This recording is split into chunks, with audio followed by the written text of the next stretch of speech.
Hello friends, welcome to Aaharadarshini. ಇವತ್ತು ಒಂದು ಈಸಿಯಾಗಿರುವಂಥ recipe ಮಾಡ್ತಾಯಿದ್ದೀನಿ.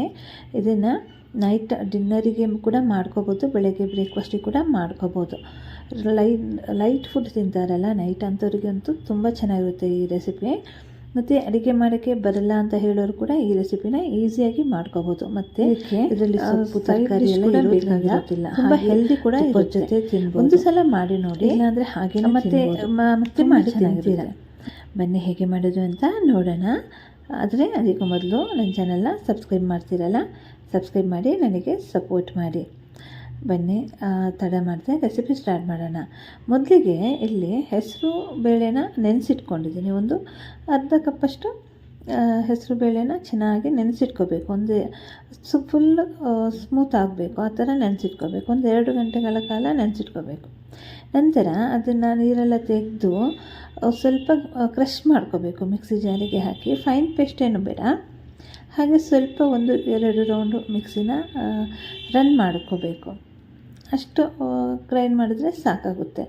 ನಂತರ ಮಿಕ್ಸ್ಚರ್ನ ಒಂದು ಬೌಲಿಗೆ ಹಾಕಿ, ಅದಕ್ಕೆ 1 ಕಪ್ಪಷ್ಟು ಅಕ್ಕಿ ಹಿಟ್ಟು, 1 ಕಪ್ ಗೋಧಿ ಹಿಟ್ಟು ಮತ್ತು 1 ಕಪ್ ಸೂಜಿ ತೊಗೋಬೇಕು. ಇಲ್ಲಾಂದರೆ ಅರ್ಧ ಕಪ್ ತೊಗೊಂಡ್ರೂ ಆಗುತ್ತೆ.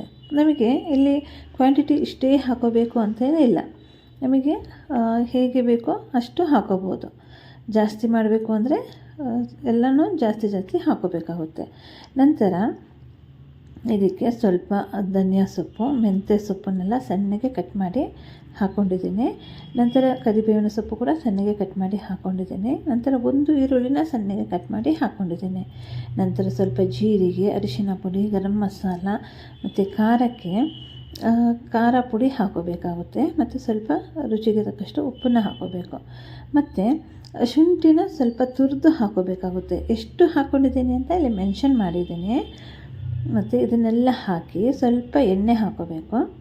ಎಣ್ಣೆ ಹಾಕಿ ಕೈಯಲ್ಲಿ ಚೆನ್ನಾಗಿ ಮಿಕ್ಸ್ ಮಾಡ್ಕೋಬೇಕು. ಕಂಪ್ಲೀಟಾಗಿ ಬ್ಲೆಂಡ್ ಆಗಬೇಕು, ಅಷ್ಟು ಮಿಕ್ಸ್ ಮಾಡ್ಕೋಬೇಕು. ನಂತರ ಇದಕ್ಕೆ ಸ್ವಲ್ಪನೇ ನೀರನ್ನು ಹಾಕಿ ಹಿಟ್ಟನ್ನು ಕಲಿಸ್ಕೋಬೇಕಾಗುತ್ತೆ. ಈಗ ನಾವು ಚಪಾತಿಗೆಲ್ಲ ಕಲಿಸ್ಕೋತೀವಲ್ಲ, ಅದೇ ಥರ ಜಾಸ್ತಿ ಹಾಕೋಕ್ಕೆ ಹೋಗ್ಬೇಡಿ, ಸ್ವಲ್ಪನೇ ಹಾಕಿ ಕಲಿಸ್ಕೋಬೇಕು. ನೋಡಿ, ಇದು ಇದರಲ್ಲಿ ಹಾಕಿರುವಂಥ ಇಂಗ್ರೀಡಿಯೆಂಟ್ಸ್ ಏನಿದೆಯಲ್ಲ ಇಷ್ಟೇ ಹಾಕಬೇಕು ಅಂತ ಏನಿಲ್ಲ.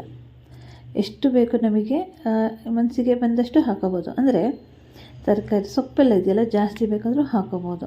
ಮತ್ತು ಇದಕ್ಕೆ ಕ್ಯಾಬೇಜ್ ಆಗಲಿ ಕ್ಯಾರೆಟನ್ನಾಗಲಿ ಸಣ್ಣಗೆ ತುರಿದು ಹಾಕೋಬೋದು. ಈಗ ನೋಡಿ, ಹಿಟ್ಟನ್ನು ಕಲಸಾಯ್ತಲ್ಲ, ಈಗ ನೆನೆಸಿಡಬೇಕು ಆ ಥರ ಏನೂ ಇಲ್ಲ. ಜಸ್ಟ್ ಇಮಿಡಿಯೇಟಾಗಿ ಹಿಟ್ಟನ್ನು ಕಲಸಿ ಇಮಿಡಿಯೇಟಾಗಿ ಈ ಥರ ತಟ್ಕೊಬೋದು. ಈ ಥರ ನಾನಿಲ್ಲಿ ಬಟ್ಟೆನ ಸ್ವಲ್ಪ ಒದ್ದೆ ಮಾಡಿ ಅದ್ರ ಮೇಲೆ ಒಂದು ಹಿಟ್ಟನ್ನು ಹಾಕಿ ಈ ಥರ ರೊಟ್ಟಿ ತಟ್ಕೋತಾ ಇದ್ದೀನಿ. ಈ ಥರ ಬಟ್ಟೆ ಬೇಡ ಅಂದರೆ ಒಂದು ಕವರ್ ಏನಾದರೂ ಇರುತ್ತಲ್ಲ, ಎಣ್ಣೆದು ಕವರೆಲ್ಲ ಬರುತ್ತಲ್ಲ, ಅದರಲ್ಲಿ ಈ ಥರ ರೊಟ್ಟಿ ತಟ್ಕೋಬೋದು. ಯಾವ ಸೈಜಲ್ಲಿ ಬೇಕೋ ಆ ಸೈಜಲ್ಲಿ ಈ ಥರ ರೊಟ್ಟಿ ತಟ್ಕೋಬೋದು. ಈಗ ಇದನ್ನು ನಾವು ರೊಟ್ಟಿ ತಟ್ಟಾದಮೇಲೆ ಒಂದು ತವ ಸ್ಟವ್ ಮೇಲೆ ಇಟ್ಟು ಬಿಸಿ ಮಾಡ್ಕೋಬೇಕು. ಅದಕ್ಕೆ ಸ್ವಲ್ಪ ತುಪ್ಪ ಹಾಕ್ಕೋಬೇಕು.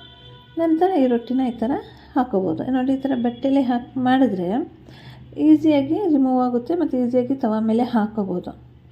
ಈಗ ಸ್ವಲ್ಪ ಅದ್ರ ಮೇಲೆ ತುಪ್ಪ ಹಚ್ಕೋತಾ ಇದ್ದೀನಿ. ಗ್ಯಾಸ್ನ ಮೀಡಿಯಮ್ ಫ್ಲೇಮಲ್ಲಿ ಇಟ್ಕೊಂಡಿದ್ದೀನಿ. ಮತ್ತು ನೋಡಿ, ಇಲ್ಲಿ ಸ್ವಲ್ಪ ಹೊತ್ತಾಗ್ದಿದ್ದಾಗೇ ಅದನ್ನು ಫ್ಲಿಪ್ ಮಾಡಿ 2 ಸೈಡನ್ನು ಚೆನ್ನಾಗಿ ಬೇಯಿಸ್ಕೋಬೇಕು.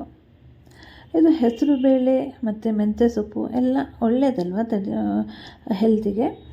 ಈ ಥರ ಒಂದು ಒಳ್ಳೆ ಹೆಲ್ದಿಯಾದಂಥ ರೆಸಿಪಿ. ನೋಡಿ, ರೊಟ್ಟಿ ರೆಡಿಯಾಗಿ ಹೋಯಿತು. ಇದೇ ಥರ ಎಲ್ಲನೂ ಮಾಡಿ ಸರ್ವ್ ಮಾಡಬೇಕು.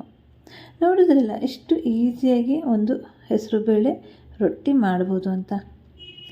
ಈ ರೊಟ್ಟಿನ ವೆರೈಟಿಯಾಗಿ ಮಾಡ್ಕೋಬೋದು, ಬೇರೆ ಇಂಗ್ರೀಡಿಯೆಂಟ್ಸ್ ಹಾಕಿ. ಅದು ಹೇಗೆ ಅಂತ ತೋರಿಸ್ತೀನಿ. ನೆಕ್ಸ್ಟ್ ವಿಡಿಯೋ ಇದೇ ಥರ ಅಪ್ಲೋಡ್ ಮಾಡ್ತೀನಿ. ಮತ್ತು ಇದೇ ಥರ ವೆರೈಟಿ ವಿಡಿಯೋ ಅಪ್ಲೋಡ್ ಮಾಡಿದ್ದೀನಿ. ನೋಡಿಲ್ಲ ಅಂದರೆ ನೋಡಿ, ಓಕೆ. ಮತ್ತು ಸಬ್ಸ್ಕ್ರೈಬ್ ಮಾಡಿ ಮತ್ತು ಈ ರೆಸಿಪಿ ಮಾಡಿ ಹೇಗಿತ್ತು ಅಂತ ತಿಳಿಸಿ ಕಾಮೆಂಟ್ ಮುಖಾಂತರ.